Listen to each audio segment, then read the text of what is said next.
I have been quite attentive and prudent throughout my life, but something went wrong when my wife cheated on me. It's been 6 years since I lost half of everything. In fact, 96% would be a more accurate figure.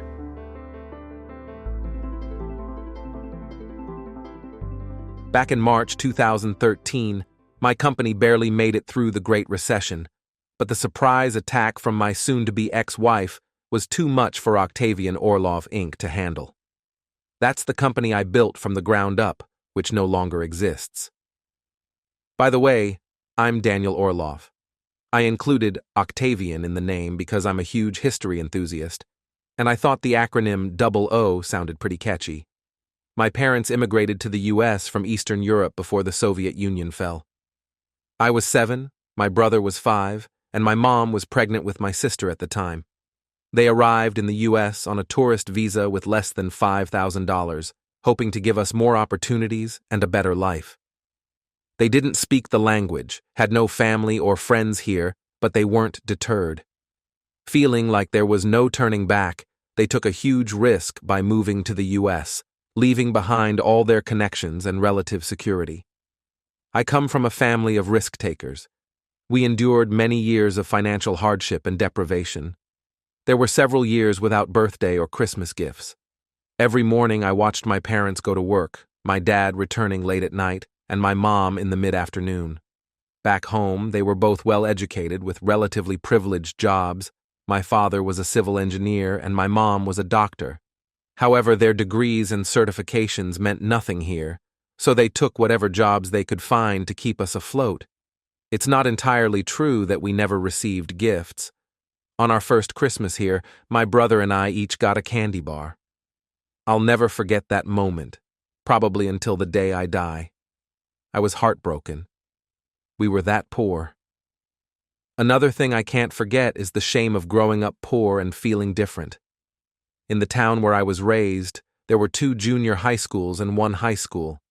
This meant that kids from poorer backgrounds were placed in the same classes as those who, at the time, seemed wealthy to me. In reality, they were probably middle and upper middle class, with a few coming from what I would now consider more privileged families.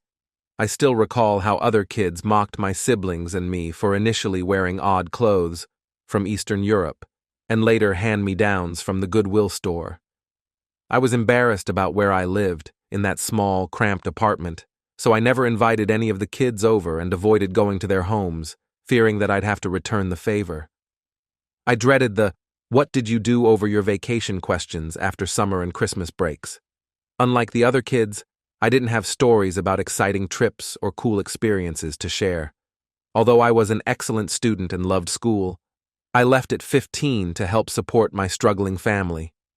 By the time I was 17, I had started my first business and was earning more than both of my parents combined.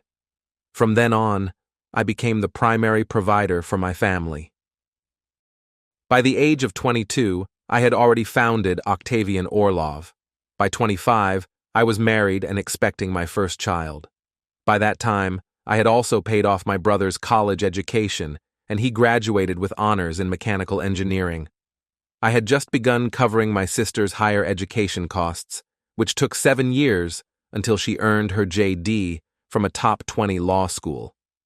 I met Andrea when she started working for me. She was 18, fresh out of high school, with limited job experience, mostly from part-time positions. Like me, she came from an immigrant background with financial struggles, but it was just her and her mother since her father, a heavy drinker, had left them when she was 6. She had difficulty finding meaningful work and was working as a diner hostess for minimum wage when she applied to OO. Although she wasn't particularly qualified for the job, I empathized with her background and story, and I wanted to give her a chance to improve her situation. She was bright and hard-working and excelled in her role until she stopped working when she became pregnant with our son, David. I may have gotten a bit ahead of myself with that last sentence, didn't I? Yes, we dated, fell in love, and eventually got married. I wasn't wealthy, but I was doing well at the time. However, I had a lot of financial responsibilities.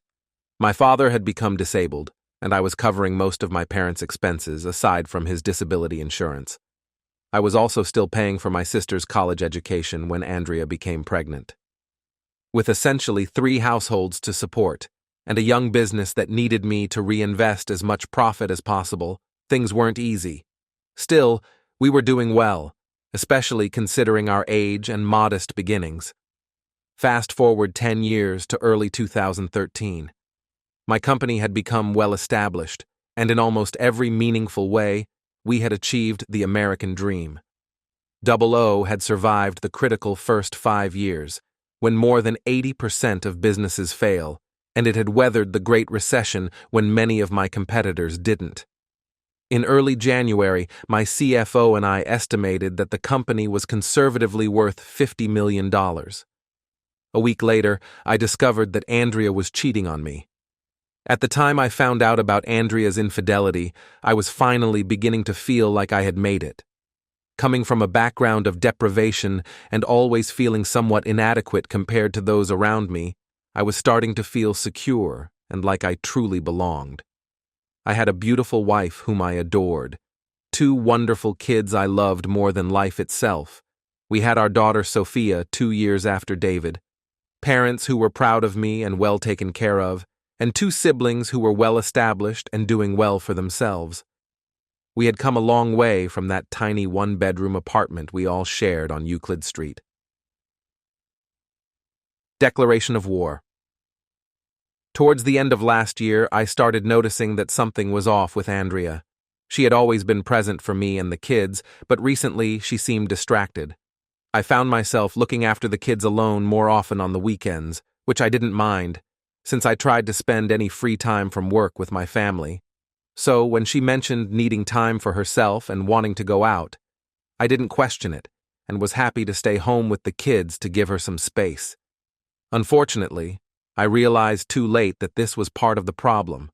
I decided to hire a private investigator, and by mid-January, they had the report ready.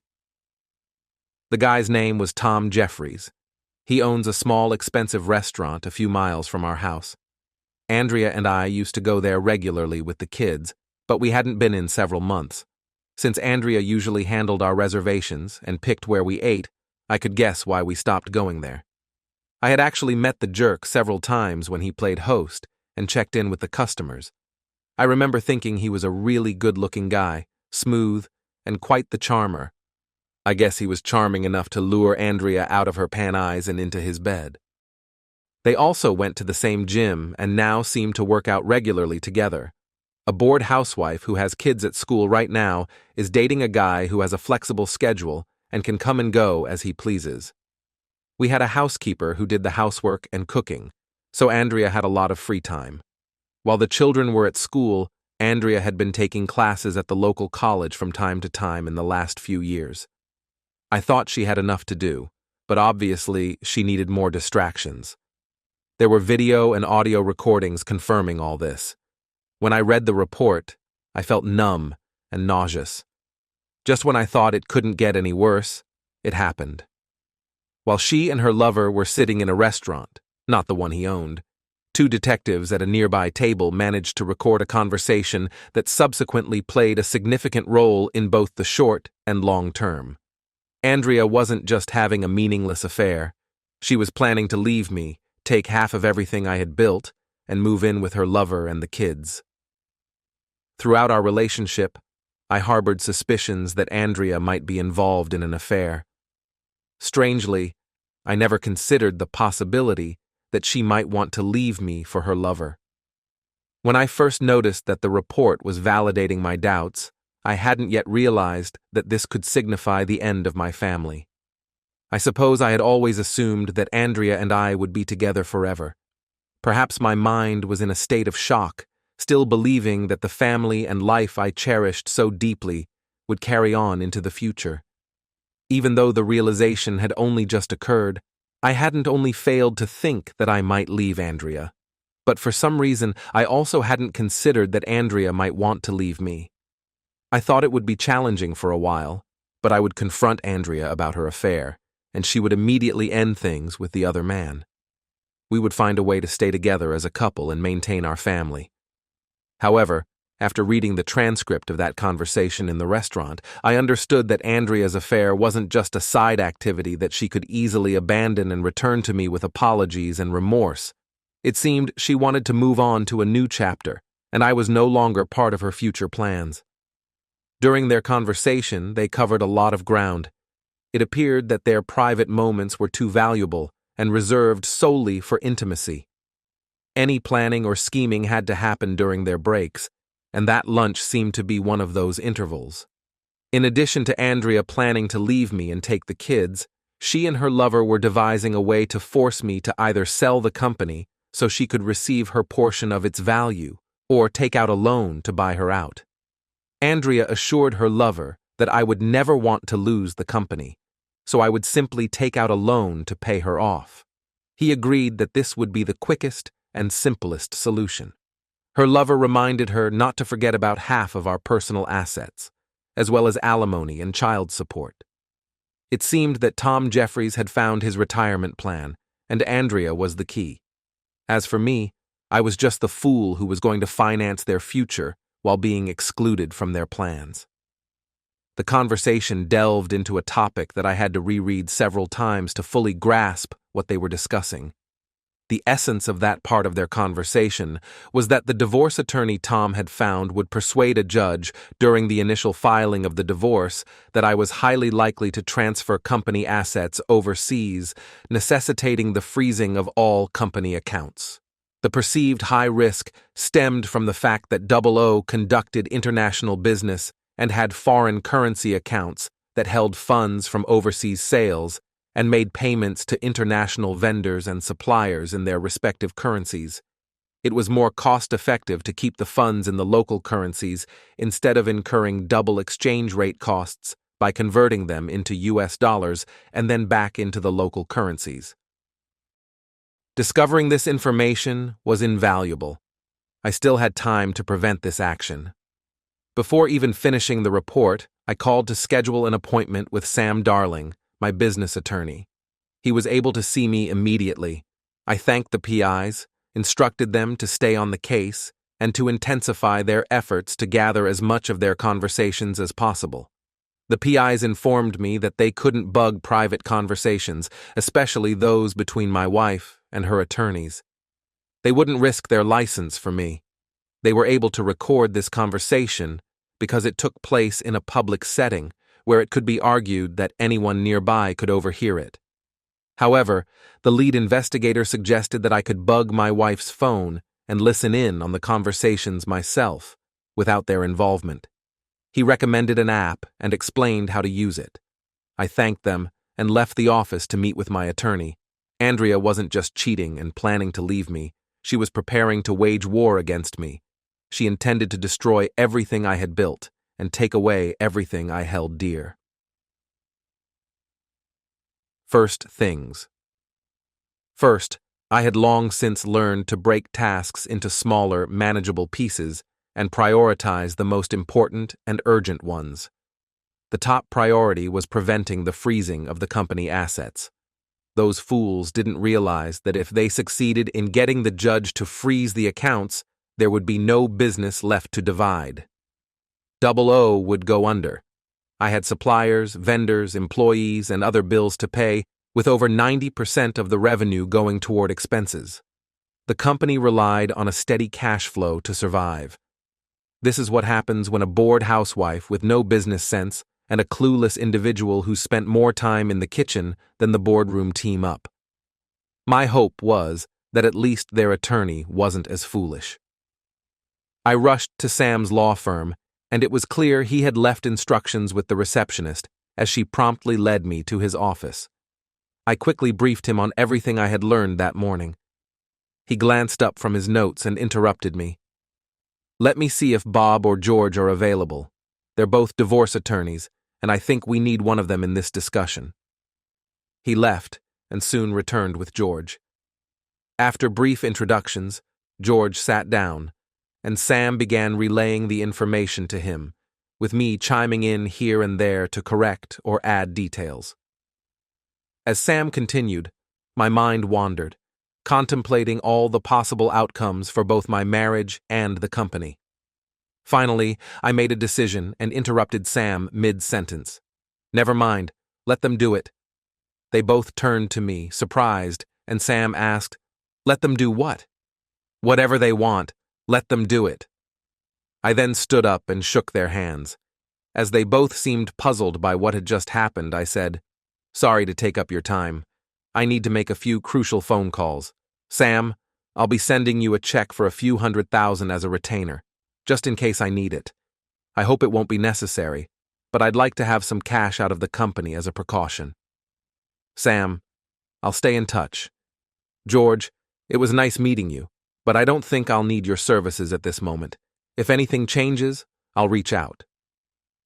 As a fan of military history, I likened it to moving supplies to multiple locations to protect against the risk of the main supply depot being compromised. The $300,000 I sent Sam was meant to cover any potential conflict if Andrea decided to declare war, and I needed to defend myself. With that, I left their office and headed back to mine. My first call was to Alec Panis. Taking risks and playing ostrich. For most of my life, I had been a risk-taker and generally believed in the inherent goodness of people. Now, I was about to put that belief to the test with two individuals, and I was prepared to take a few significant risks. First, I was taking a gamble that, given our history and what we meant to each other, my wife would eventually come to her senses and return to me. The second risk involved betting on Alex Panis. Alex could best be described as a hustler. Despite lacking formal education, he was exceptionally intelligent. He had a similar background to mine, coming from an immigrant family and leaving school early to help support them. Part of what he did now, among other things, was act as a get-it-done guy for affluent individuals. I was introduced to him a couple of years ago at a party hosted by John Dalton, a very wealthy, retired businessman. John had a high regard for Alex and introduced him with the same pride a father might show for a beloved child. John mentioned that he believed Alex was destined for great things and that he was a proactive individual who got results for people like John and me. He assured me that Alex was more than just a go-getter and would one day surpass even his own success. It was high praise from someone like John, but at the time, I didn't see how I could utilize Alex, even though I took an immediate liking to him.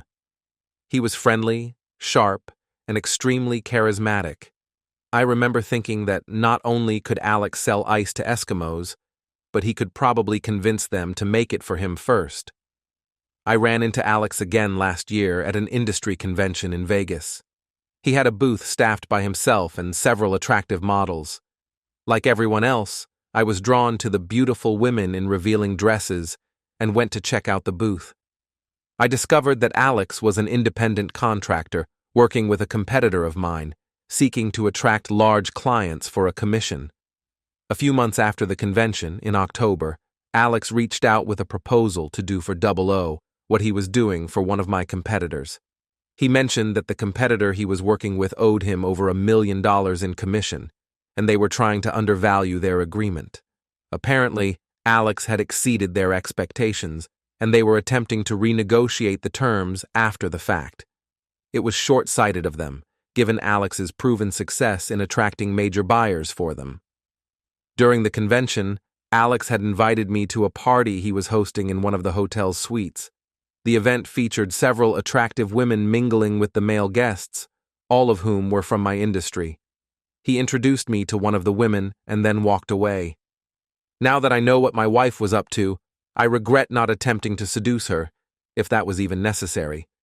Instead, after spending about 10 minutes talking with her, I ended up socializing with some of the other guests and left relatively early. I didn't accept Alex's offer last October. From our few interactions, I felt I had gotten to know him well enough to appreciate his qualities. He was undoubtedly intelligent, innovative, energetic, and an exceptionally skilled salesman. However, I also had some reservations.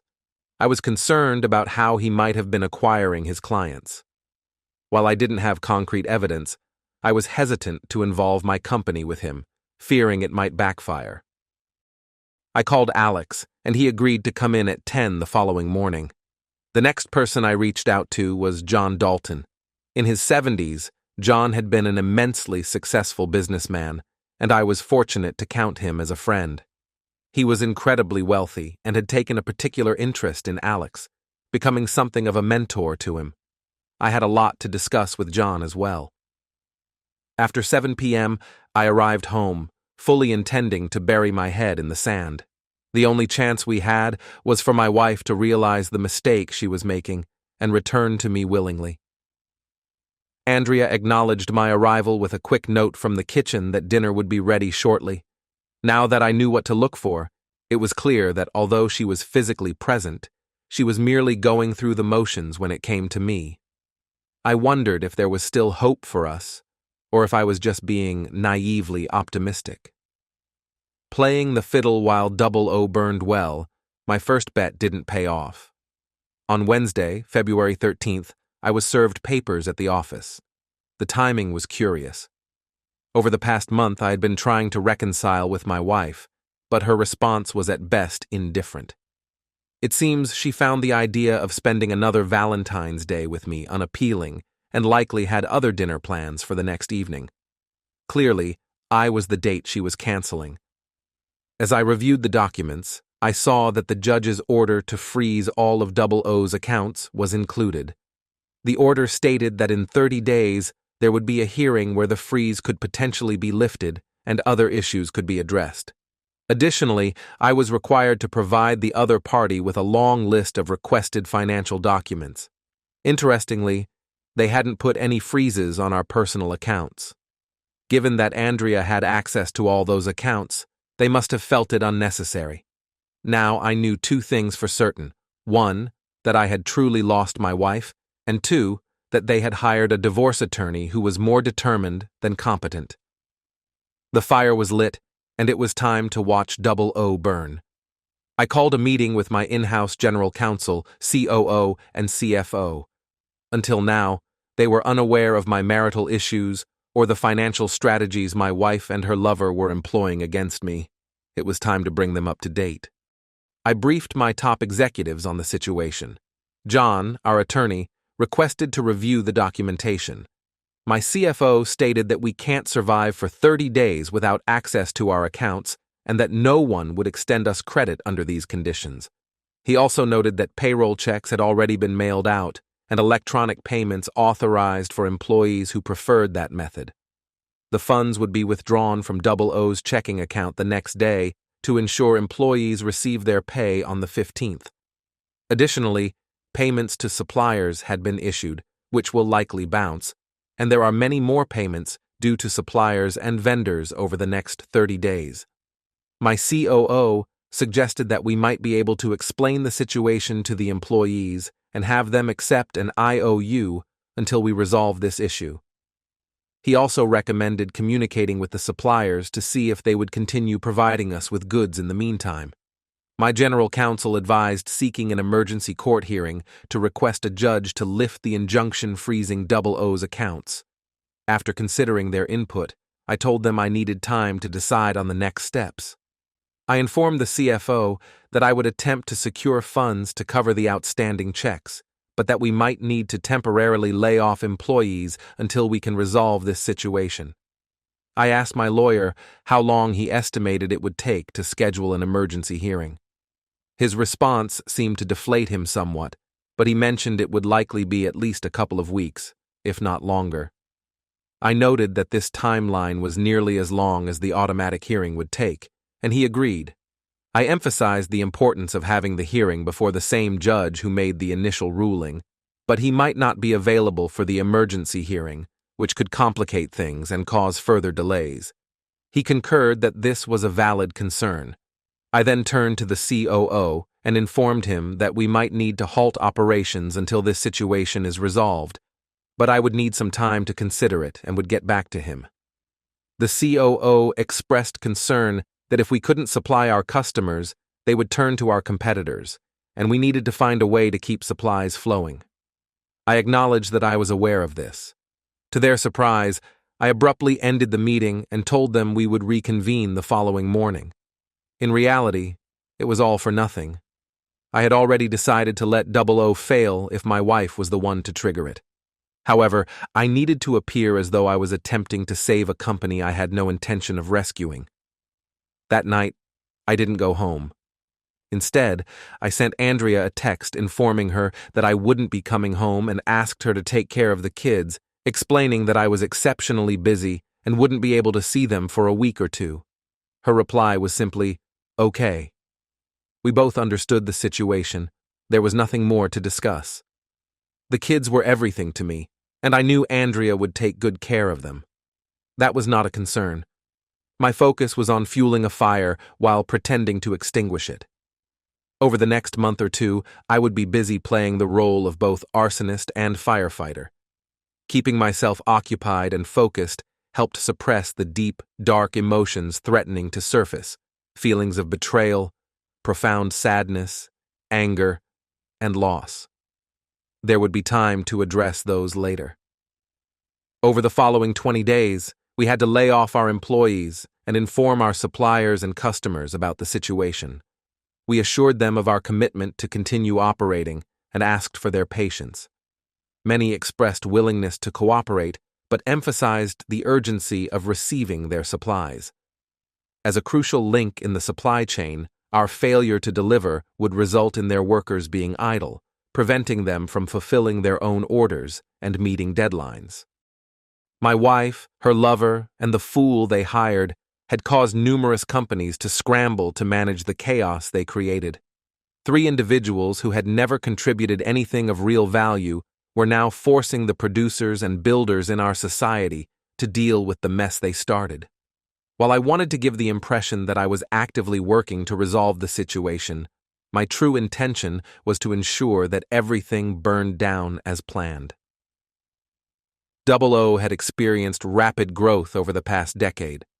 Although I had generously allocated funds for our personal expenses, including my wife's needs, the children, and my parents, most of the profits were reinvested into the business. This heavy investment likely influenced my wife and her team's decision to freeze the company assets. Interestingly, my wife had withdrawn only about $50,000 from our Chase savings account, leaving the rest untouched in both checking and savings accounts. She also didn't touch any of the mutual funds. It seems her lawyer wanted to avoid any appearance of bad faith. There was nearly $2 million across all accounts. I withdrew everything except for $100,000, using the funds to pay the employees, cover their health insurance premiums, and address as many of the company's obligations as possible. A businessman always maintains access to lines of credit for situations where they might be needed.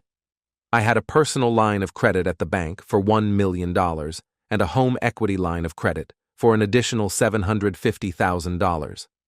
I requested these funds and used them to cover as many bills as possible. As a responsible businessman, I was committed to paying my debts. However, I knew that making partial payments would not secure future credit from these suppliers. They had made it clear that full payment was required before they would consider extending credit to us again. I wasn't just throwing money into the fire hoping it would extinguish. I wasn't idly watching as Double O burned. I was throwing everything of value we owned into the fire to ensure it was all consumed. Although I had no plans to save Double O, I needed witnesses to prove that I did everything possible to keep the company going. 22 days after receiving the divorce papers, I decided it was time to hire a divorce attorney. I had been too occupied trying to save my company. I consulted the Yellow Pages and reviewed a list of divorce attorneys, checking each one's credentials online through the American Bar Association's website to see their years of experience and law school backgrounds. When I found an attorney who had graduated just 2 years prior from a barely accredited local law school, I felt he was the right choice.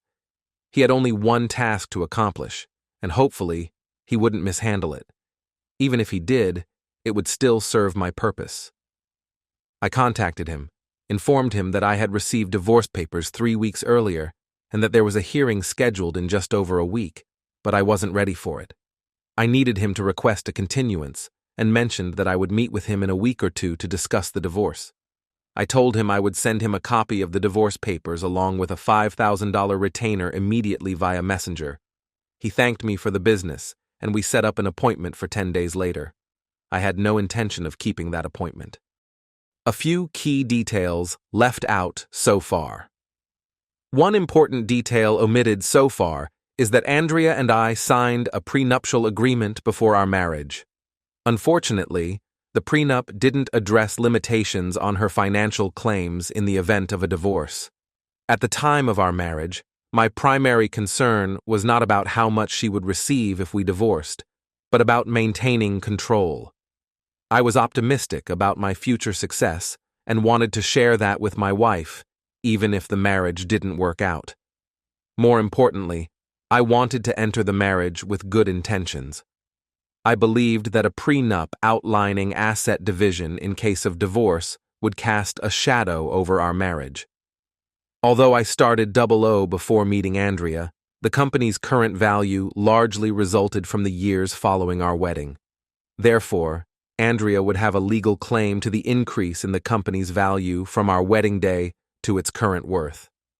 As California is a community property state, she would be entitled to half of that increase.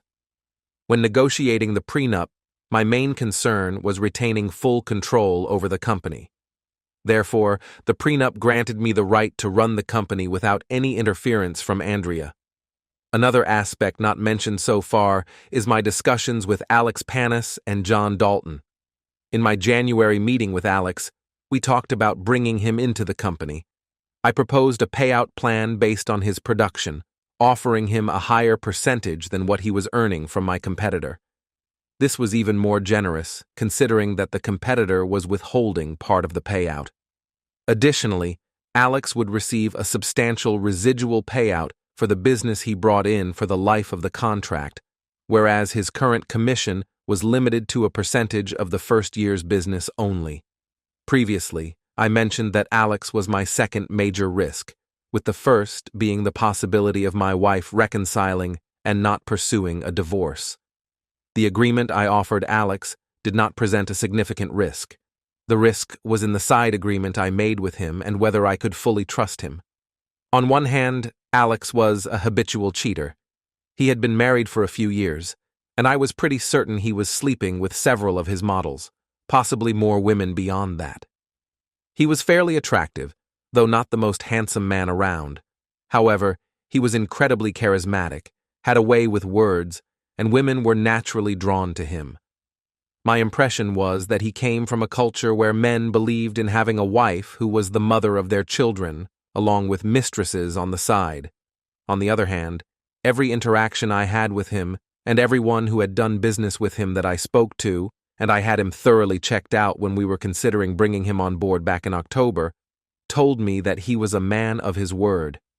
You could make a deal with him on a handshake and trust that he would honor his part of the agreement. In fact, this had been an issue with my competitor who wasn't paying him. Alex assumed the owner was like him, so their agreement was sealed with a handshake. They didn't have a formal written contract that outlined all the details. So while the agreement mentioned above was a formal contract signed by both of us, I made a secondary agreement with Alex that was sealed with just a handshake. I explained to him what my wife and her lover were planning. It was interesting to see him wince at the thought of my wife cheating on me, considering he was such a philanderer himself. I wondered if he was in denial about his own actions, or if he held different standards for wives than for husbands. The bottom line was that the second agreement stipulated that if my wife initiated the conflict, I would let her destroy O. When it seemed like all was lost and there was no way to save the company, I would sell the company and the remaining assets to him. John Dalton had already agreed to financially back the purchase of my company, providing liquidity to the new entity by injecting the necessary funds. I would be paid $2 million for O, which was about 4% of the company's recently estimated value. O executives would be able to honestly testify that I did everything I could to save the company, but that there was truly no hope, as the factory was idle, our suppliers were unwilling to send us any new merchandise, and we had lost too many customers to competitors. Alex and John were compensating me with the salvage value for the company. The agreement further specified that the funds in Double O's accounts would be used to pay back the employees for the period they were laid off, as well as to settle debts with suppliers and others. Creditors had priority over a company's assets, and as a shareholder, I was among the last to receive any payments. Although the company hadn't officially declared bankruptcy, not agreeing to the terms set by John and Alex, which were essentially my own terms, would have forced the company into bankruptcy. Additionally, I was to continue working for the new entity for 6 months to assist Alex in his transition as the new majority owner and CEO without compensation. This was part of the $2 million I received. The part where I had to place my trust in Alex and John was that I would secretly hold 50% ownership of the company, with 30% going to Alex and the remaining 20% to John. However, on paper, Alex would appear as the 80% owner, with John holding the remaining 20%. And that's exactly what we did. Exactly 47 days after being served with divorce papers, Double O was dissolved. Given Alex's Greek heritage, we named the new company Odysseus Enterprises.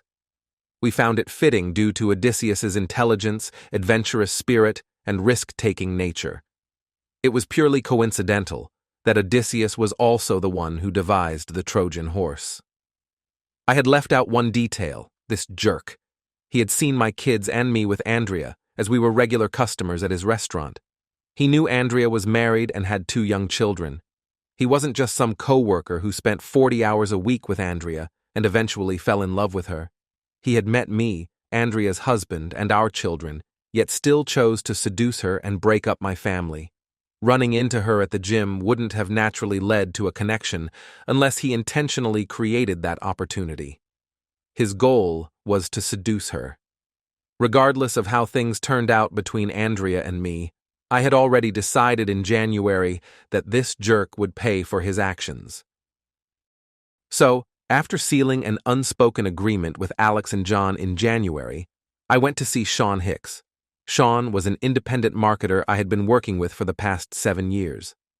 Most of his work involved developing our website, search engine optimization, and social media marketing, primarily for branding purposes. Sean ran a small operation with 3 people, and by now, I was responsible for a significant portion of his business. While we hadn't become close friends, we had developed a friendly relationship over the years as he managed several online campaigns for us. Although I now used a larger ad agency, I continued working with Sean out of loyalty. He often mentioned how much he appreciated the business I sent his way. I was about to find out just how deep Sean's gratitude really went. Sean and I met in my office during the 3rd week of January. I immediately got down to business and told him that we needed to discuss a confidential matter. Before starting, I asked him to sign a non-disclosure agreement that my attorney had prepared. Sean quickly reviewed the NDA, signed, and dated it. Sean, you're really skilled at building a brand, boosting a company's name recognition, and helping them grow. But how good are you at doing the opposite, using social media to take down a company? Sean thought for a moment and then replied, I suppose it's the same principle, and it might even be easier to go negative. People are probably more inclined to believe negative marketing than the positive messages they're constantly bombarded with. But it will also depend on the size of the company, their resources to fight back, and whether you're targeting them nationwide or in a specific area. It's a local restaurant, I said. Sean laughed and leaned back in his chair. A restaurant? That'll be easy. I've worked with several restaurants before. They're the easiest to attack. A cockroach here, a mouse spotted there, negative reviews. That's exactly what I was thinking. There was this Peruvian restaurant I used to frequent for lunch. One day, I found a hair in my food. The manager tried to offer me a free meal, but I was done. I never went back. I know it could happen anywhere, and I'd never had an issue with them before, but the association of uncleanliness with food just made it impossible for me to return. It was a visceral reaction, not a logical one. Sean nodded in agreement. Exactly. Restaurants take a long time to build trust, but they can lose it overnight. Not that I think this will happen overnight, Daniel. It will take some time, several weeks, if not months, for what I'm planning right now. That's all right, Sean. There's no rush. Honestly, if you can gradually cause the restaurant to lose business, making the owner pour more and more of his money into it just to keep it afloat, even better. I want him to exhaust all his savings and everything he owns before he's forced to close the business. I gave Sean the name of the business and explained what the owner was trying to do to me and my family. He understood and seemed to empathize with my situation. Sean and I met about a week later, and he had already devised a comprehensive plan to bring down that guy's restaurant. Sean began by saying, "The first thing I needed to do was create nearly a dozen fake social media accounts. There are services that sell friends or contacts for various platforms. They're pretty cheap, but they make you appear as a legitimate, long-established user with lots of connections. This will make our fake accounts appealing to people living and doing business in the area, who themselves have many friends and contacts on social media. The next thing I've already started and will continue doing is reaching out to genuine influencers in the area, or just individuals using social media to gain exposure for themselves or their businesses. This could be a lawyer, an accountant, a bored housewife, or an attention-seeking teenager, whoever. Many of these people have hundreds, if not thousands, of contacts. So, I create fake social media accounts and use them to approach people and try to befriend them. They almost always accept because they see that I have a lot of friends and think they can increase their own reach by connecting with me. People with hundreds or thousands of friends often don't know most of them and will accept requests from anyone. Then, I target the friends of these new contacts and send friend requests to them as well. We do this gradually, only targeting a few people each day from each contact list, to avoid drawing unwanted attention from social media companies or our new and potential friends. Naturally, as people see me as a new contact with thousands of friends, they will start sending me friend requests too. This process takes a few weeks, or maybe a couple of months, depending on our goals. In the meantime, I share some local information about businesses or other topics, posting interesting bits of local news. Not too much so it doesn't annoy them, but just enough to maintain cover when we start sharing negative information about the restaurant. I've also created several blogs that discuss and review local businesses. Eventually, there will be 1 or 2 articles reviewing the restaurant. Combined with spreading rumors about a friend finding a cockroach in a dish and posting negative reviews across social media, this should do the job. As you mentioned, people are very particular about food, especially when it comes to high-end restaurants. They'll turn their backs on a restaurant much faster than any other type of business. My mind was racing with countless thoughts, considering all the possibilities. Sean, that's great. Just one thing. Whenever you make a payment, use a prepaid gift card. You can get them at the mall and have any name printed on them, which you can then use for online purchases. Use the name Mest Inc. Mest sounds like the word for revenge in Russian. Always buy these gift cards with cash. If you've already used your credit cards for any blogs or payments, start a new blog with the new gift cards. This guy is a clueless cook who now runs a small restaurant. He's not the FBI, but let's take some basic precautions to protect ourselves. I don't want to give him any grounds to try and sue me. It's one thing for him to suspect I was behind some of this. It's another for us to hand him evidence that he can use in court. Sean nodded to show he understood. After 00's accounts were frozen, Sam Darling continued to pay Sean for his services from the retainer I had sent him. This jerk was targeting my family and my business. I didn't own Andrea, but I did own 00. I was determined to ensure he loses his business, and hopefully all of his savings along with it. If Andrea and I had any chance of a future together, she had to come back to me willingly, choosing me and us over him. I wasn't trying to ruin him to change Andrea's mind. She needed to choose me while he was still a viable option for her. I wanted her to pick me, not return to me by default or force. The Showdown. 47 days after filing for divorce, Double O was sold. I was essentially unemployed, at least in the sense of not having a steady income. It was time to tackle the other aspects of my divorce. Out of the $2 million I received for Double O, $1 million would go towards repaying the personal line of credit I had taken out. That left a little over $1 million for Andrea and me to split.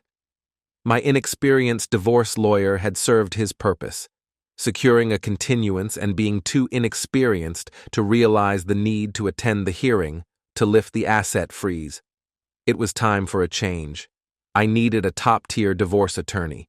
It was finally time to go on the offensive. It was time to call George. Since being served, I had only seen my kids on weekends, with Andrea dropping them off at my parents' place, where I would pick them up. I had rented a 3-bedroom apartment through Airbnb as a temporary solution until I found a permanent place. Andrea and I had no direct contact, and she made no effort to reach out either. After 12 years of knowing each other, including 10 years of marriage, we were now reduced to communicating through intermediaries, our lawyers. George and Andrea's attorney arranged a meeting in early April. When we arrived at Andrea's attorney's office, I noticed Tom Jeffries sitting in the waiting room, pretending to be engrossed in a magazine. He tried to look disinterested, sneaking glances in our direction. Our eyes met, and I stared at him without breaking eye contact. We locked eyes for about 10 seconds until he looked away. I smiled inwardly, thinking, "That's right, you're just a boy trying to play a man's game." George, who had been silently watching the exchange, chuckled when Tom looked away. He patted me on the shoulder and said, "Let's get this done." I hadn't seen my wife in nearly 2 months. She looked good but worn out. It seemed like life hadn't been easy for her either since the last time we were together. Perhaps she felt some guilt over what she was doing to me and to our family. Maybe she wasn't as certain about the path she had chosen as she seemed to be when I heard that recording a couple of months ago. But I might have been making assumptions, driven by my desire to still believe in her fundamental goodness. She had allowed me full access to the kids whenever I wanted to see them, but we hadn't communicated directly at all. Her lawyer introduced himself as Jack Davies.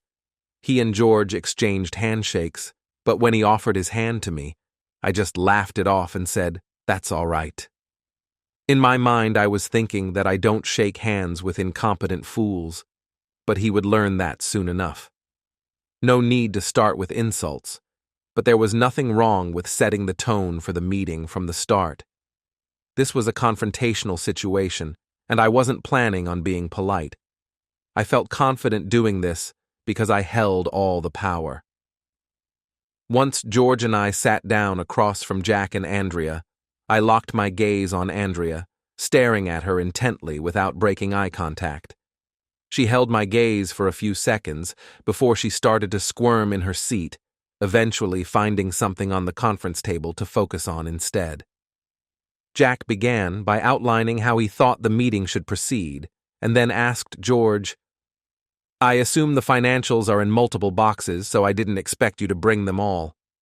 When do you plan on delivering them?"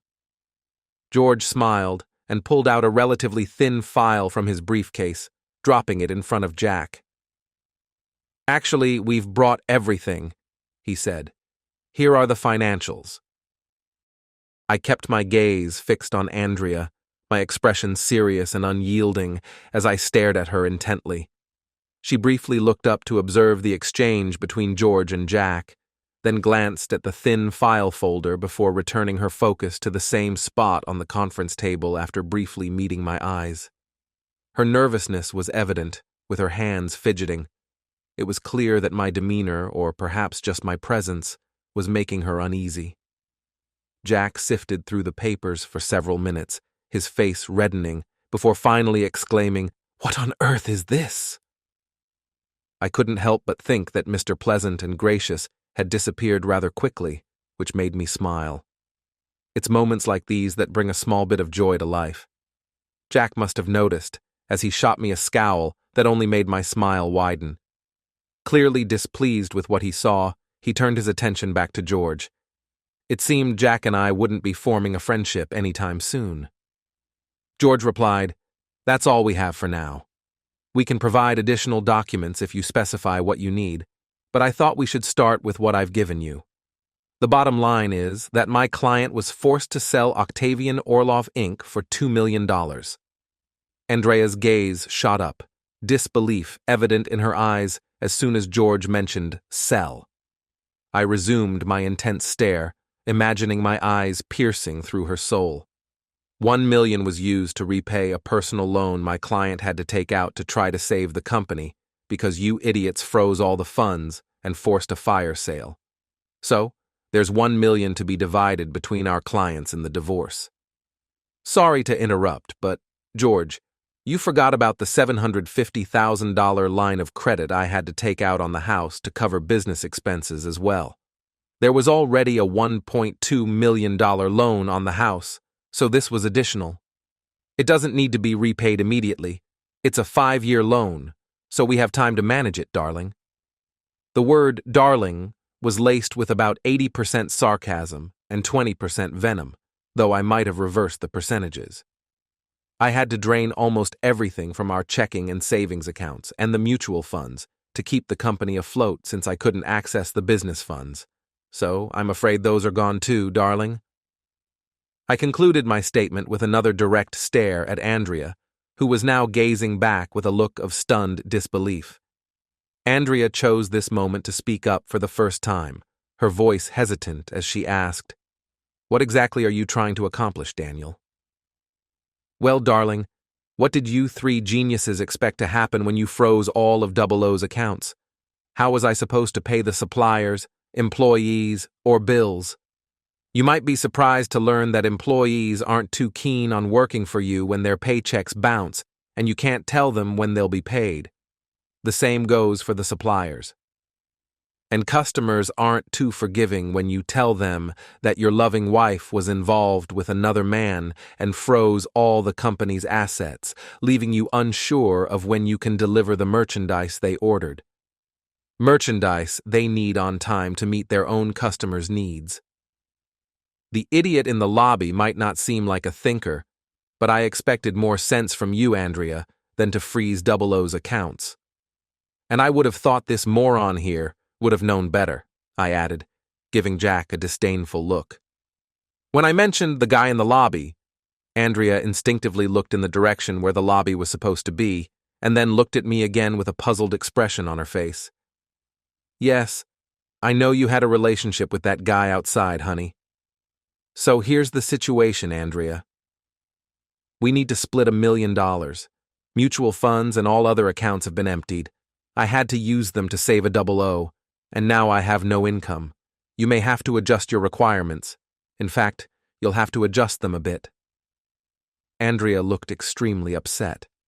Jack told George that this was unacceptable, and about other things that I didn't pay much attention to.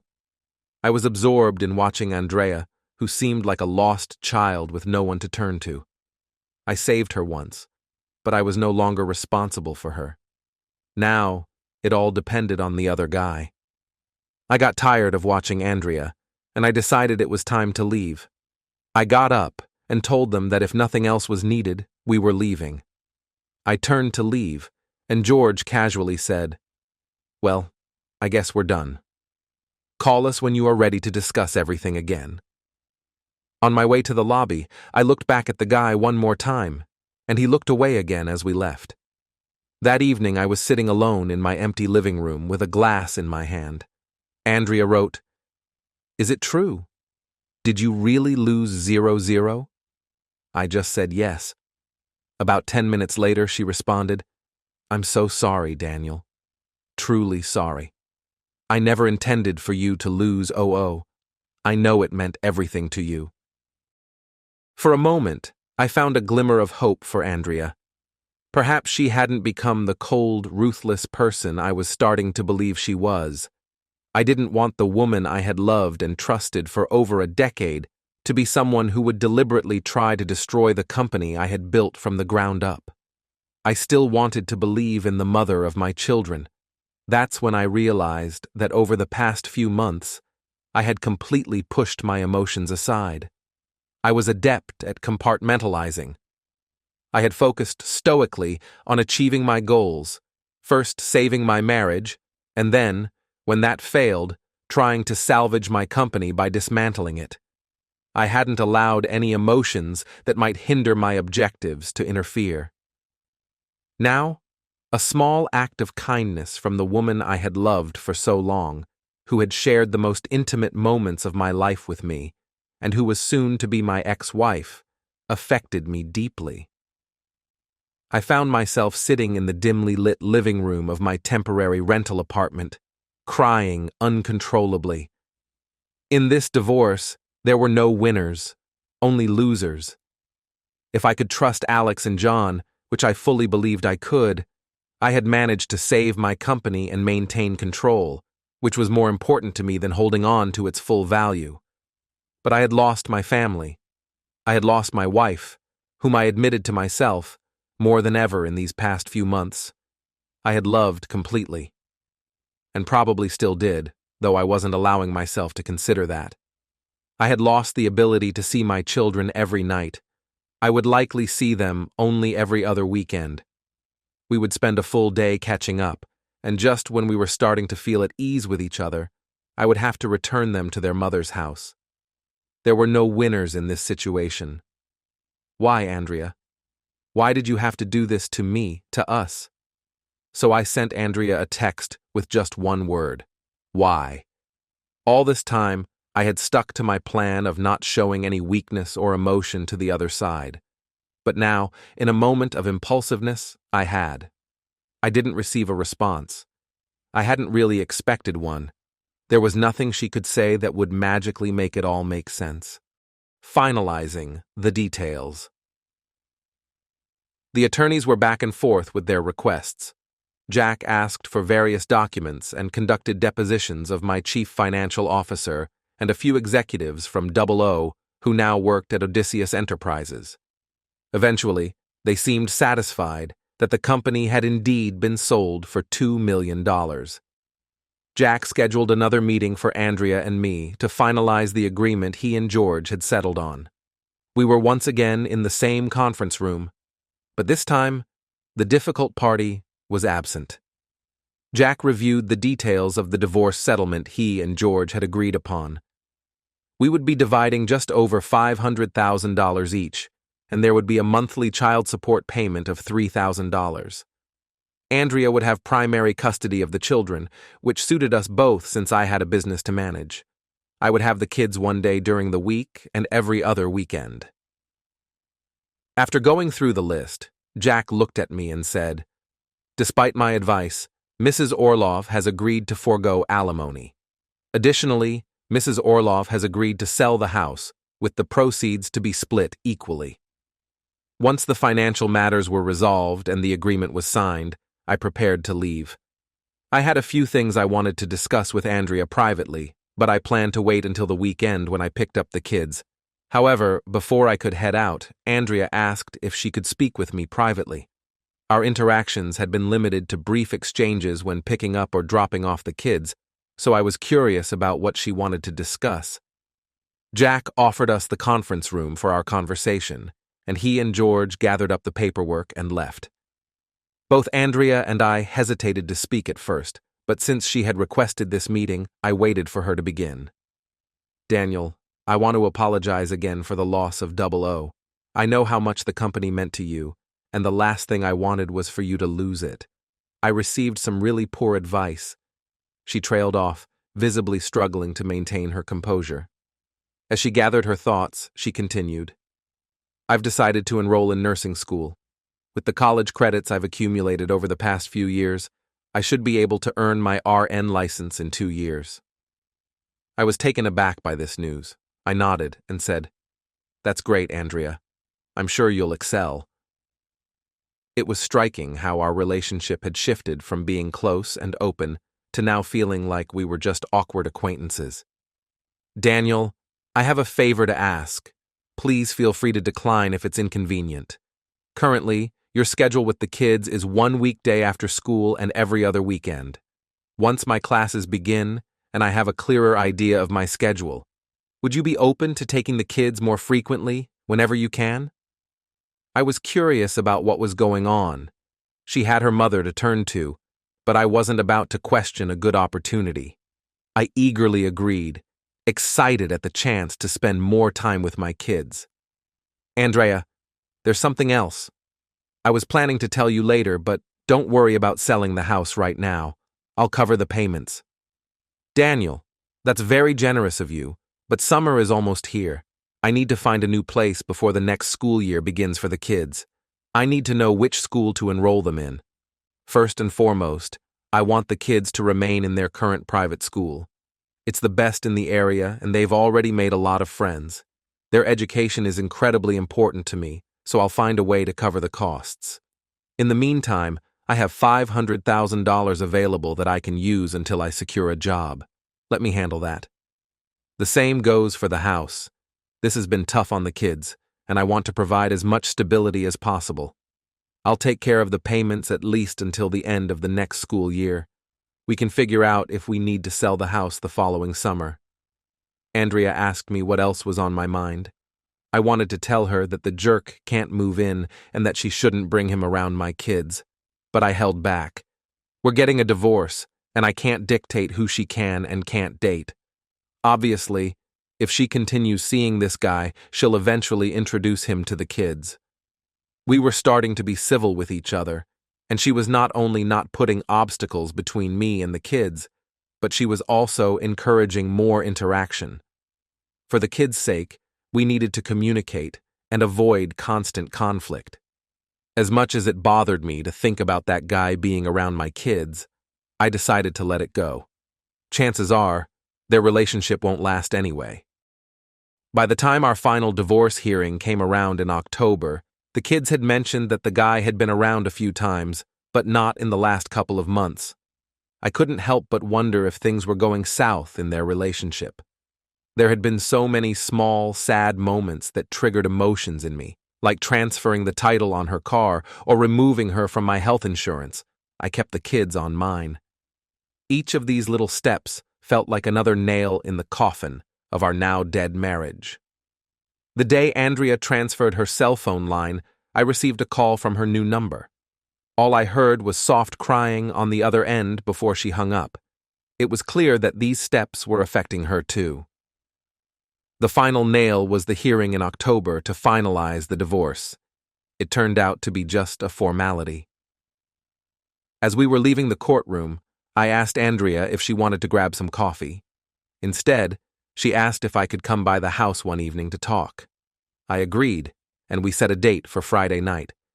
She mentioned that her mother would watch the kids. The long overdue conversation. I returned to my former home, knocked on the door like any visitor would, and Andrea greeted me at the entrance. She was sipping on a glass of Cabernet and offered me some. I accepted her offer, and she poured me a glass. In what felt like a distant past, we used to spend most of our time in the family room. But now, we found ourselves sitting in the living room, the space typically reserved for guests. We sat across from each other, quietly sipping our wine. Eventually, Andrea asked what I wanted to discuss when I had suggested meeting for coffee. I smiled and assured her that it wouldn't take long. I simply wanted to let her know that I would continue paying for the house and that I planned to transfer more than the agreed-upon amount for the children's support. A sad expression crossed her face, and she silently nodded. We both fell into a quiet, contemplative silence, fiddling with our wine glasses. Just as I was beginning to think it was time for me to leave, Andrea seemed to gather her courage and softly said, "You asked why." I hadn't expected this, but a part of me still craved an answer, even after all this time. Various reasons had run through my mind since everything began. Was I not making her happy? Was I not present enough? Was she dissatisfied with me, with us, with our marriage, with our life? Or was it simply that Tom was a better man, a better lover, more exciting? But these were all just speculations. Now I was about to get the real answer, and I needed to know. So I nodded in response. It really just came down to time, Daniel. Just time. I felt more confused than ever. What do you mean by time? that it was time for the marriage to end, that our marriage had run its course. She shook her head and gave a sad smile. She glanced down at the wine glass in her hand and then, gathering her courage once more, said, "No, Daniel, your time." I waited for a moment, hoping she would continue, but when she didn't, I said, "Andrea, every moment I wasn't at work, I spent with you and the kids. Even when work was crazy, I would drive home for 15 minutes each way just to have dinner with the kids and see them for an hour before bedtime, then head back to the office to finish up. I was usually home by 7 every night. Most weekends I didn't work, and I almost never worked on Sundays. All my time and energy outside of work were devoted to you and the kids." "No, Daniel, you spent all your time and energy outside of work on the kids. Don't get me wrong, Daniel, I loved that about you, and I still do. You're an amazing father, but the husband part was lacking. Yes, you made sure to come home and spend time with the kids before bed, but by the time they were asleep, you were exhausted.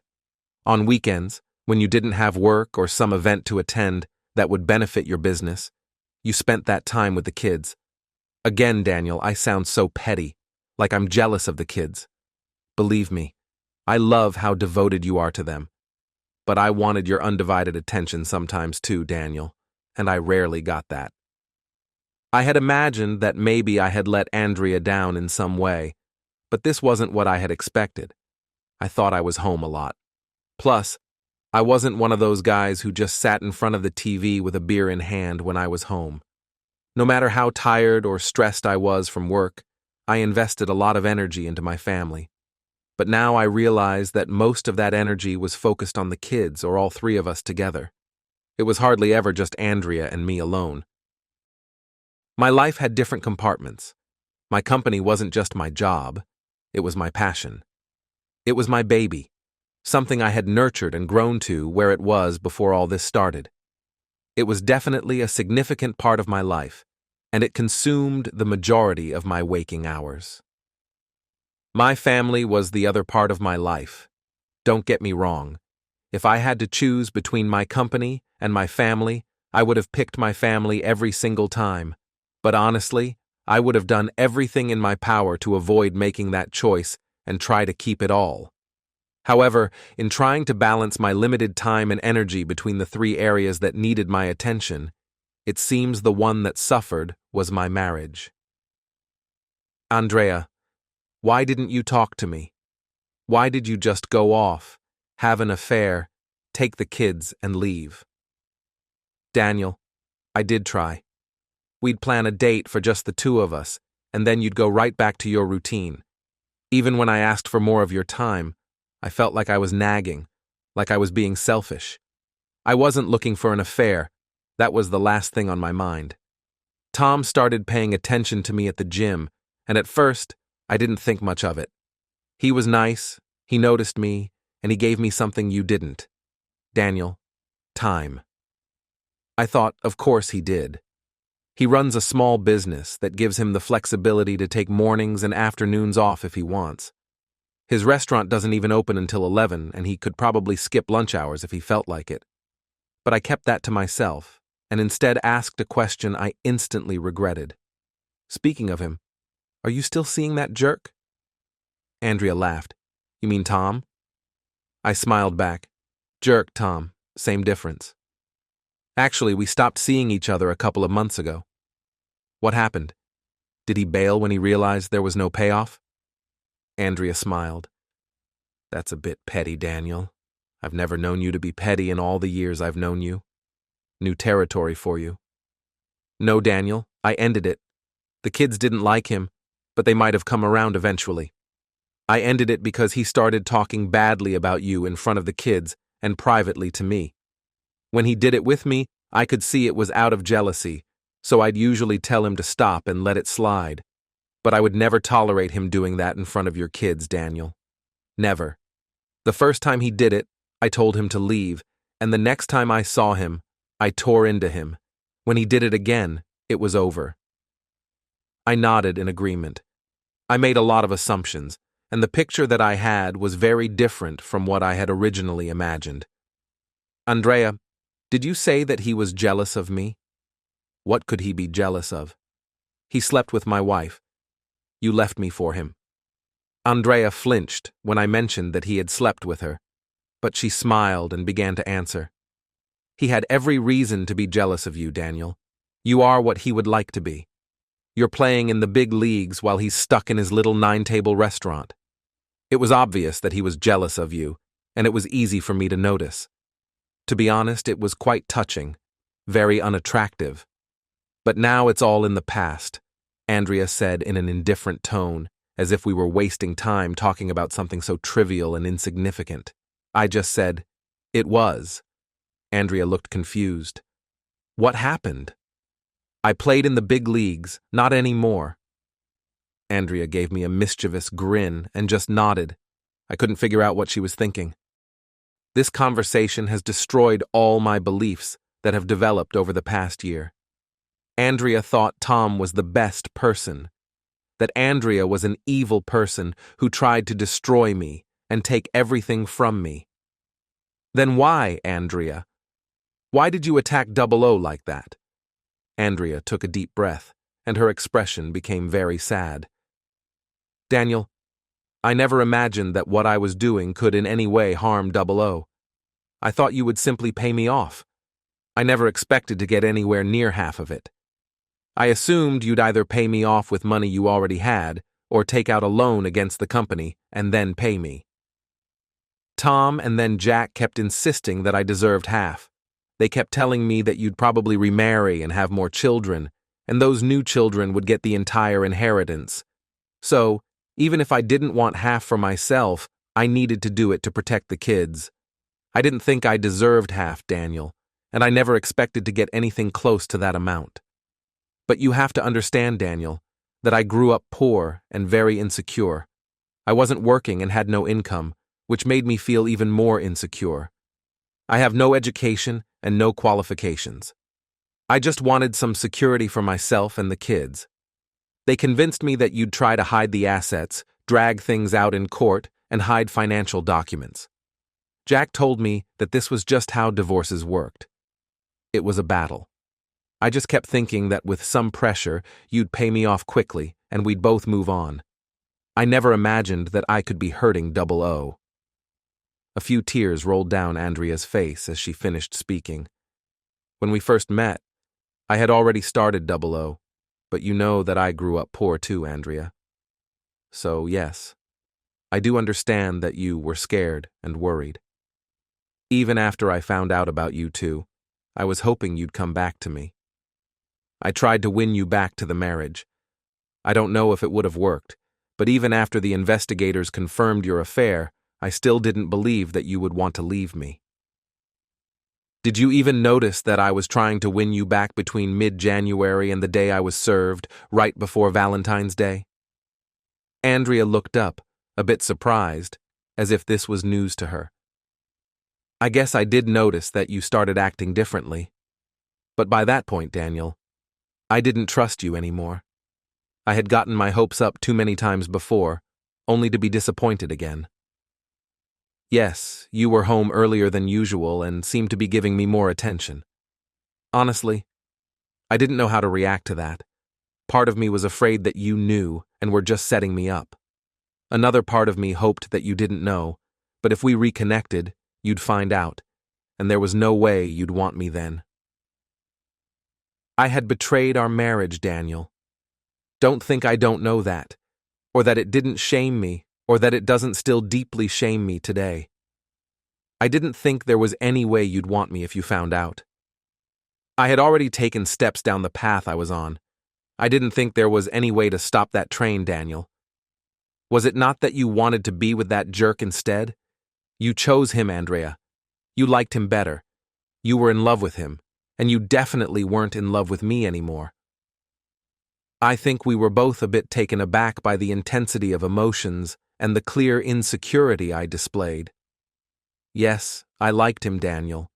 In fact, there was a time when I liked him a lot, but I didn't end our marriage to be with him. When I gave her a skeptical look, she continued, "Daniel, it wasn't so much about him personally as it was the attention and time he gave me. It made me realize there was something significant missing in our marriage. Sure, I liked him, and yes, I was physically attracted to him. He's a handsome man. But it was really the attention he gave me that drew me in. He made me feel like I was the center of his world, like my thoughts and opinions really mattered. It wasn't just about the kids or what they did that day. That's what I was most drawn to. You know what's funny, Daniel? Breaking up with him was so easy. Once I made the decision, it was final. I've never regretted it or even thought about him since." We both fell silent again, both of us clearly feeling sad. "You're right, Andrea. It does come down to time. I accept my part of the responsibility, and I understand what you're saying, believe me. But there's another side to the issue of time, Andrea. The problem was also that you had way too much time on your hands. The kids had gone back to school, we had a housekeeper handling the cooking and cleaning, and you had too much free time to dwell on what might be missing in your life. I had my various roles, and I was perfectly content. I thought we were a team. I was out there earning a living, a damn good one, that allowed you all that free time to focus on what was missing in your life. Newport Beach problems. I thought the deal was that I'd provide for us, and you'd manage the home. We'd come together at the end of the day as a loving, close-knit family who cherished each other and the kids. By this point, Andrea was crying, and while I was starting to feel angry and a bit defensive, I couldn't help but feel deeply sad about the whole messed-up situation we were in. Look, Andrea, I'm sorry. Believe me, I hear you, and I'm realizing things I should have been more aware of. But I do think we're both right that time was an issue from both of our perspectives. Now that you've started school and will be focused on that, along with the kids and everything else, I think you'll see where I'm coming from. The most miserable people I know are the ones with too much time on their hands.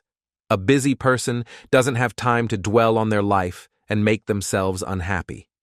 I couldn't help but think that the old saying, "idle hands are the devil's workshop," really held a lot of truth. After taking a few moments to calm down, I felt the need to reassure Andrea that I understood her perspective. Believe me, Andrea, I see where you're coming from. I'm not dismissing your concerns. If and when I enter a new relationship, I'll be much more mindful of this, and I'll do my best to ensure it doesn't happen again. I really appreciate everything you've shared with me today. Still quietly crying, Andrea simply nodded. We sat in silence for several minutes, each lost in our own thoughts. Finally, I noticed Andrea shift, and when I looked up, she was staring directly at me. With that familiar mischievous smirk, she said, "Daniel, I know you still have 00, whatever it's called now." I immediately tried to look indignant, attempting to refute her claim. "Look, Daniel, you're too casual about losing 00. It was too important to you. I figured you must have found a way to save it, but I told my attorney to finalize the divorce anyway. Don't worry, Daniel.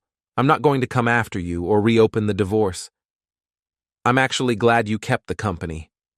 It broke my heart to think I had ruined that for you.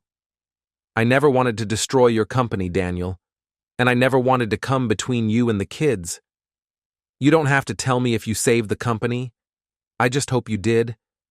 One day, I'd like to find out that you managed to hold on to it, or maybe you'll let me know yourself. Eventually, I hope I'll know for sure that you did. For now, just to ease some of the guilt I feel about everything, I'm going to choose to believe you saved it. You're too smart not to have figured out a way." I smiled and nodded at her. It could mean she was right, or that I was simply letting her believe she was. For now, that would have to be enough. Back to the target. Sean had done an excellent job for me. Using his fake social media accounts, he managed to connect with hundreds of people and businesses in South Orange County, where we lived, and, more importantly, where the target's restaurant was located. These connections each had their own extensive networks, giving Sean indirect access to a substantial portion of the local community. It started with negative reviews on Yelp and Google, appearing one by one from various customers. Then, blogs began publishing bad reviews of the restaurant. These reviews were shared on social media, spreading rapidly through the networks of these friends. Soon, comments about cockroaches and mice allegedly spotted in the restaurant started surfacing. Sean informed me that the posts he had seeded through his fake social media accounts led to an unexpected outcome. Others who saw the rumors he had started began sharing their own stories about hairs they had found in their food or other issues they claimed to have witnessed at the restaurant. We were left wondering how much of it was true and how much was people seeking attention or trying to troll the business. Either way, it played perfectly into our hands. The final blow actually came from an idea by Sam Darling. Sam had gone to the restaurant owned by the Jerk for a lunch meeting to check out the place. When he and his clients received their food, one of them remarked how rich the salad dressing and the food tasted, yet the calories listed on the menu were surprisingly low. This got Sam thinking, and a few days later, he ordered several salads with the dressing on the side, along with a few meals, and sent them all to a lab for analysis. The results showed that not only were the calorie counts inaccurate, but more importantly, several of the entree sauces and salad dressings had understated the fat content by as much as 1/3 to 1/2. In health-conscious Newport Beach, this was significant news. This information was leaked to the local newspaper. After the newspaper conducted its own analysis and confirmed the findings, they published a front-page article detailing everything they discovered. Of course, Sean made sure that even those who didn't read the article were well informed through social media. Facing the Jerk. A few months after the divorce was finalized, I decided it was time to confront the Jerk. By then, I had grown accustomed to the models Alex always had around, and I had even dated a few myself. Thanks to Alex, at least my social life hadn't taken a hit. I asked one of the women I had dated, who I thought was the most attractive of the group, to join me for dinner. I wanted to make a strong impression that evening by having her by my side. I explained to her how important this night was for me, and she was more than willing to help. When we arrived, I looked around. This place held a mix of fond and painful memories. It used to be where I shared happy moments with Andrea and the kids, when everything was still innocent, and Andrea was still my loving and faithful wife. But those memories were overshadowed by the fact that this was also where she first met the Jerk, leading to the eventual breakdown of my family. Oddly, the restaurant was empty, even though it was dinner time. In the past, it was always lively and bustling with most tables occupied. With no employees in sight, we simply walked in and sat down at a table in the middle of the vacant restaurant. The Jerk must have heard the door chime when we entered because he came out a few seconds later to serve us. I didn't recall the door ever having a chime before. I suppose it replaced the hosts who used to greet and welcome guests. Now, it seemed like he was the host, waiter, and owner all at once. I wondered if he also went back to the kitchen to cook the food himself. He hadn't recognized me, having only glanced briefly before turning his attention to my date. Working in the restaurant business, he probably saw familiar faces often, and mine didn't seem to leave any impression. I looked up at him and said, "We'll have a couple of glasses of water, tap is fine. I'd order food, but I've heard terrible things about this place. However, I don't usually trust rumors, so I came to see for myself." I then glanced around the nearly empty restaurant. At first, the Jerk looked surprised, but to his credit, he quickly recovered. "Ah, it's Daniel, right? Where's Andrea and the kids?" he asked, as if we were old friends. The casual mention of my ex-wife's name and even bringing up my kids almost made me want to punch him. But I wasn't going to let this piece of trash get to me. I was here to revel in my victory. The battles were over. The war was already won, even if the loser was still standing, barely. "Tom, women come and go. I met Andrea when I was young and had little to my name. It was time for an upgrade anyway. Thanks to you, I could do it without feeling guilty about leaving her behind." I glanced at my date as I mentioned upgrade. In terms of looks, she was probably an upgrade from Andrea. But if Andrea hadn't done what she did, I would have chosen her over my date in a heartbeat. A pretty face and body don't replace years of deep love and shared experiences. Now, a business. That's a different story. I hear yours isn't doing so well. I would order something, but, as I said, I've heard some pretty bad things about this place. Is that why it's so empty? Tom's expression darkened, but he managed to keep his cool. Thinking he had the upper hand, he replied, I think you're mistaken. I heard you're the one who lost your business, along with your wife. We're doing just fine. You just happened to come in during a slow time. I leaned back confidently, a smile on my face, and said to the jerk, What you hear and what's true are two different things, Tommy boy. It's true that Andrea lost her share of the business, but the rumors about me losing the business are greatly exaggerated. Apparently the way I said it convinced him, because his expression soured and he looked deep in thought. Our divorce was final, and while new evidence could potentially reopen the settlement, I doubted that anything I said to my wife's now ex-lover would be taken seriously by either Andrea's lawyer or the court. Besides, there was too much actual evidence to the contrary. There's a significant difference between believing something and proving it in court. There wasn't much more to say. I wanted to see him one last time while he was clearly suffering and on the verge of losing everything. I needed to witness his once thriving restaurant now deserted and silent. I needed to see the pain on his face, and I needed him to see the face of the man who took it all away from him, just as he had tried to do to me.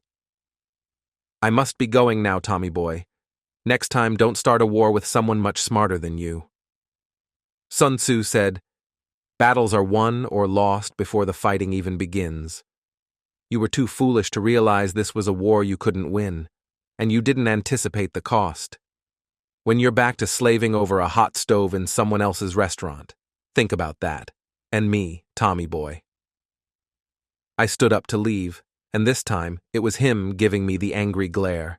I smirked smugly at him, glanced around, and said, I wonder what kind of restaurant will be here in a few months. I looked at my date, who had also stood up when I did, and with a smile I told her, Whatever it is, we definitely have to try it out. With that, I walked out, feeling his stare burning into my back. The restaurant lasted a couple more months. I heard he lost all his savings and had to borrow from friends and family to keep it afloat. That must have soured a lot of close relationships. I thought about how pointless it was to throw good money after bad, like tossing cash into a fire pit. What kind of businessman does that? 5 years later, and reflecting back. I was right about Alex. After our divorce was finalized, he hired me as the president of the company with a generous salary. On top of that, after he handled the income taxes, he sent my share of the profits to an offshore account. By 2018, a year after the statute of limitations for reopening the divorce settlement had passed, Alex acknowledged that I was a crucial part of Odysseus Enterprises and deserved 50% of the company. This was the official public statement, but we had already made this agreement back in 2013. Alex had also been a significant asset to the company. By 2018, thanks to our combined efforts, the company's revenues and profits had more than quadrupled, bringing its value to over $200 million. It wasn't too difficult to retain most of Double O's existing customers. They didn't have much time to seek new suppliers, and even those who had left hadn't established strong relationships elsewhere. They understood that the previous situation was an anomaly and that everything would return to normal now that things were settled. We made all the back payments to employees and suppliers, first using the now unfrozen Double O accounts, and then with the funds John Dalton provided. For a while, suppliers demanded cash up front before delivering goods, but within a year, we were able to return to purchasing on credit. Alex continued his relationships with every attractive woman he could find, and I became increasingly convinced he was an intimacy addict. I've always been able to function fully on just 4 hours of sleep, but with Alex, I'm not sure he ever slept at all. We eventually bought out John Dalton. He had been receiving his share of the profits for years and accepted 120% of his original investment as a buyout. John was happy with the returns he received, but he mostly did this to help the two of us.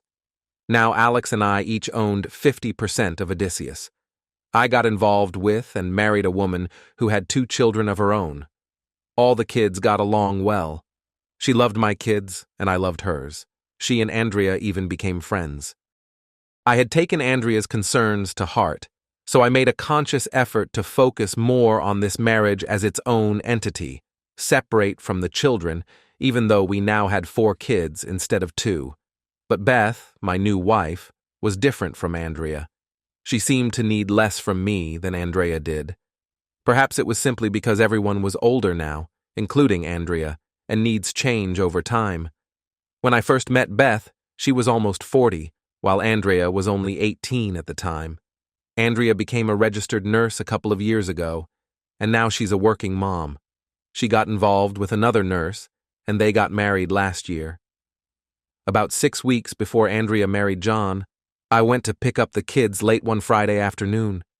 John was waiting on the porch of my old house, and as I got out of the car, he approached me.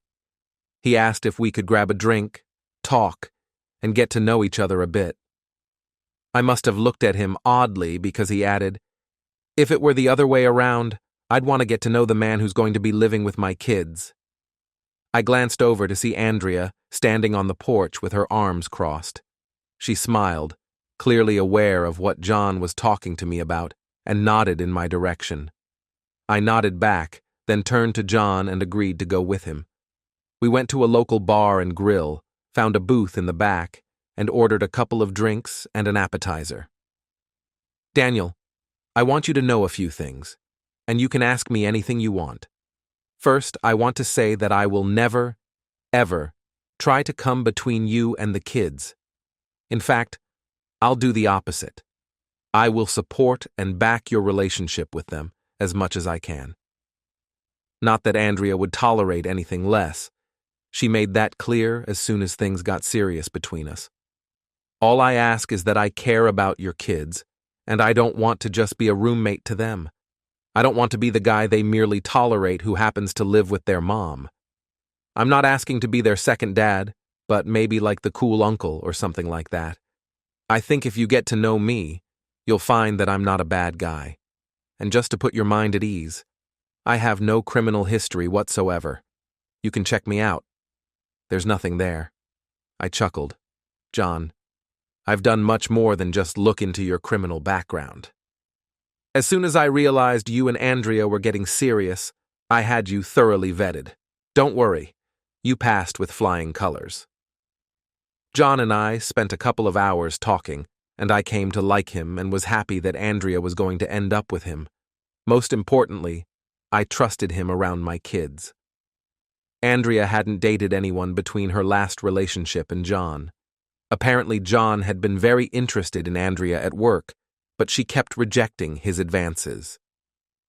One late evening, a couple of years before my get-to-know-you meeting with John, Andrea showed up at my house. She was banging on my door non-stop until I finally opened it. When I did, I found Andrea in tears, completely incoherent. She came inside, hugged me tightly, and cried uncontrollably into my chest. I started to panic, thinking something had happened to the kids, until Andrea managed to ask me a brief question through her sobs. "Daniel, is there any chance for us to be together again?" This caught me off guard. All this time, Andrea had been friendly whenever I saw her while picking up or dropping off the kids, but she had never hinted that she wanted to reconcile. My immediate response was, "I'm sorry, no." Andrea kept hugging me, her head still on my chest. I felt her nodding as she tried to regain her composure. She stayed in my arms for a few more minutes, quietly crying, before finally pulling back slightly and giving me a small smile. With sadness in her eyes and a forced smile on her lips, she told me she should go, and then quickly left. For several months, I didn't think much about that night. But when I did, I realized that I had said no so quickly partly because I never had the chance to reject her the way she once rejected me. It seems the petty side of me surfaced, and my first instinct was to turn her down when I had the opportunity. Honestly, I don't know if my final decision would have been different, but I realize now that I should have given it more thought instead of reacting so impulsively. After all, she was once the love of my life and is still the mother of my children. This was a chance to bring our family back together, and I dismissed it without the consideration it deserved. By the time these thoughts crossed my mind, I was already seriously dating Beth, my current wife, and Andrea was seeing John. Apparently, she had been holding off on dating anyone else, hoping that over time I would forgive her, and maybe we could be together again. A few days after I rejected her, she accepted John's invitation for a date, and now, a little over 2 years later, they're getting married in just a few weeks. When Andrea heard me pull into her driveway after John and I got back from the bar, she came out of the house and walked over to us. She slipped her right arm through my left and said to John, "Baby, I'm going for a quick walk around the block with Daniel, okay?" He smiled and nodded. So Andrea and I went for our own walk and talk. "So, tell me, Daniel, what do you think? Are you and John good?" "Yes, Andrea, we're good. He seems like a good guy. But I told him just in case I was wrong, if he ever hurt you or the kids, I'd cut his balls off." Andrea laughed at that and looked at me with a raised eyebrow. "No doubt you'd do that for the kids. For me too, huh?" "Yes, you too, Andrea." We continued walking in silence for a few more steps until Andrea turned to face me again, a smirk playing on her lips. "I heard you got your company back," she said, emphasizing the word back with air quotes. "Yeah, I got it back. Well, half of it. But yeah, it's back," I replied, mimicking her air quotes. Andrea's eyes welled up with tears. "You have no idea how happy that makes me, Daniel." I pulled her into my arms, holding her close. She sighed softly, completely relaxing against me. "I might as well tell you now," I began. "My wedding gift to you and John is the house. I've already paid it off completely and I'm signing over my share to you. I believe you and John are going to make it, but just in case, I wanted everything under your name before the wedding." Already emotional from the news about my company, Andrea began to cry even harder at this. Post-divorce Andrea was far more emotional than she had been before. It took several minutes of holding her and gently soothing her before she started to regain control. "I knew you loved the house, Andrea," I said, trying to lighten the mood, "but I didn't realize you loved it that much." She pulled back slightly, still in my arms, and looked up at me with a frown of disbelief. "Do you think I reacted this way because of the house? Do you think I care if, after the kids leave, John and I have to sell it and split the profits with you? Or even if you take all the profits and John and I move into an apartment? I'm crying because to me, this means you finally forgive me, Daniel." She looked up at me with hopeful eyes and asked, "Does that mean something, Daniel? Do you really forgive me?" Honestly, Andrea, I'm not even sure if I ever seriously considered whether to forgive you or not. What I knew was that I didn't want to destroy you or anything like that. You're the mother of my children, and at the very least, I didn't want you to be in a bad place because that would hurt them. Besides, you know I'm not one to dwell on anger or negativity. Investing in those feelings doesn't yield much positive return. And you know how much I dislike a bad investment, I added with a smile, trying to lighten the mood. But yes, I do forgive you, Andrea. I realize I've never said the words outright, but I hoped it was clear from my behavior over the past few years that I wasn't holding on to any ill feelings. I assumed you were being nice just to keep things civil for the kids' sake, Daniel. And I know you're not one to cling to negative emotions, but there's a big difference between letting go of bad feelings and truly forgiving me. Andrea took a deep breath and added, "God, I feel like I've lost 100 pounds. Andrea, with the divorce, I felt you deserved more than what you received. Even if things had ended differently and we divorced for another reason, I wouldn't have felt a 50% split of 00 was fair. If I had a regular job and you had stayed home with the kids, I would have thought my wife deserved half the assets in a divorce. You might think I'm being harsh, but I don't believe you deserved half of Double O regardless of the reason for our divorce. However, you did deserve a fair minority share. I calculated what I thought that amount should be, and then adjusted it for how things ended between us. The house should be worth at least $4 million now. I think that's a fair amount. She smiled, nodded, and said, "That's more than fair, Daniel." Thank you. I smiled when I mentioned a good discount. I no longer harbored any ill feelings about how things ended with Andrea, and I wanted her to know that. Between John and her owning the house, and the generous child support I was providing, which far exceeded our divorce agreement, they should be well set for retirement. While I thought it was fair to adjust the amount due to how things ended, there was another, less selfish reason. Andrea had found her passion in nursing. It gave her life a new purpose beyond the kids. I didn't want her to even think about returning to idleness. I pulled her close and hugged her tightly, and this time she began to cry softly into my chest. When we returned to the house, I had my arm around Andrea's waist, holding her close. John noticed her immediately and could see that she had been crying. He raised an eyebrow at me, and I signaled that everything was okay.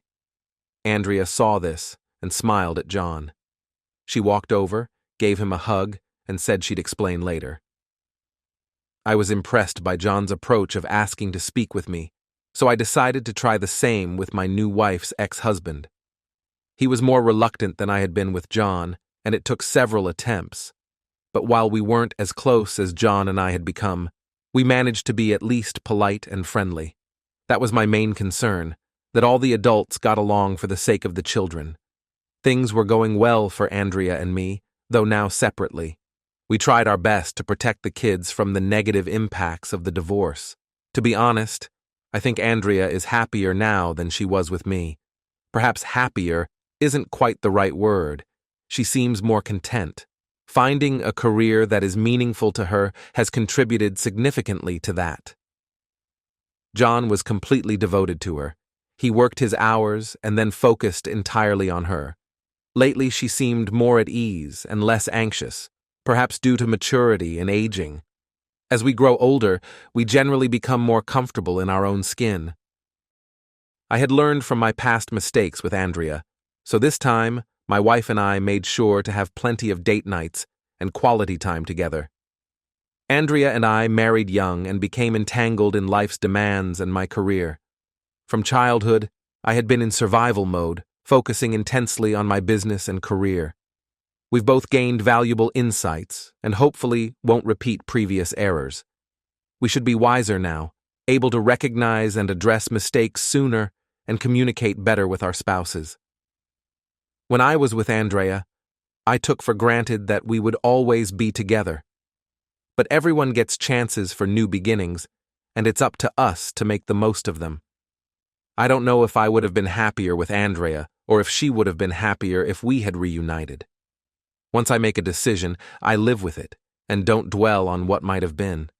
Besides, I was too busy to worry about such things.